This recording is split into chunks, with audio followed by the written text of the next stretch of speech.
જનજાગરણ કરવાનો છે. ગૌ માતા સૌની માતા છે. માત્ર એનું સંરક્ષણ ને સંવર્ધન માત્ર સરકારી નિયમથી નહીં થાય. ગામે ગામે ખેડૂત જો એને જેને અંગ્રેજીમાં કહે ને ઓન અપ કરશે તો થશે. એટલે જનજાગરણનો મુખ્ય ઉદ્દેશ્ય છે. અને એના માટે પણ જ્યારે સરકારી રેકગ્નિશન મળે તો એ વસ્તુ સ્વાભાવિક છે કે જલ્દી સ્વીકાર્ય બનતું હોય છે. એટલા માટે પણ આ એક પ્રયત્ન છે કે સરકાર ગૌ માતાને જરૂરી સન્માન આપે. એ બે હેતુથી આ અભિયાન ચાલુ કર્યું છે.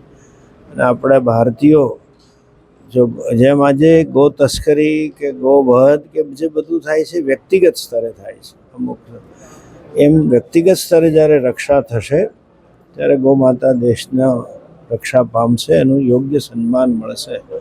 એ હેતુથી આ આંદોલન છે.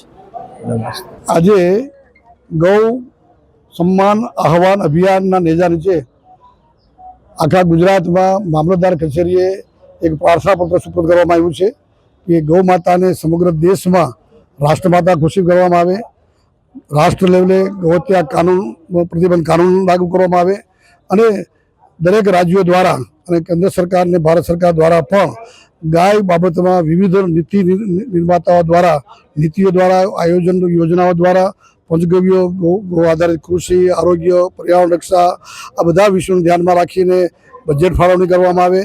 એક પણ ગાય રસ્તે રખડે નહીં એટલા માટે નંદી શાળાઓ અભયારણ્યનું આયોજન કરવામાં આવે.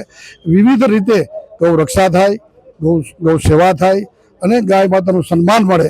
ગાય માતા દ્વારા જ સાચા અર્થમાં રાષ્ટ્રનું કલ્યાણ થાય, દેશ સમૃદ્ધ બને અને ગૌરવશાળી બને.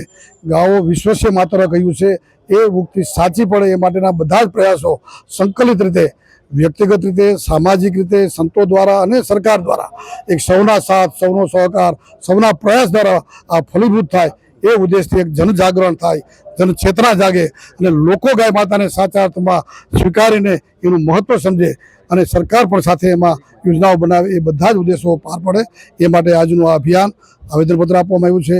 આ આવેદનપત્ર ભારત સરકારના વડાપ્રધાન શ્રી, રાષ્ટ્રપતિ શ્રી, દરેક રાજ્ય સરકારમાં ગવર્નર શ્રી અને મુખ્યમંત્રીને પહોંચાડવામાં આવશે અને એ દ્વારા વિવિધ યોજનાઓ દ્વારા એ ગૌ માતાની સાચા અર્થમાં સેવા કરવાનો બધા સંકલ્પ કરીએ અને આપણે કહીએ પીપીપી જન અભિયાન દ્વારા આપણે સાચા અર્થમાં ગૌ રક્ષા કરીએ. સાંજ સમાચાર ફેસબુક પેજને લાઇક કરો, વિડીયો શેર કરો અને વધુ વિગતવાર સમાચાર માટે sanssamachar.net વિઝિટ કરો.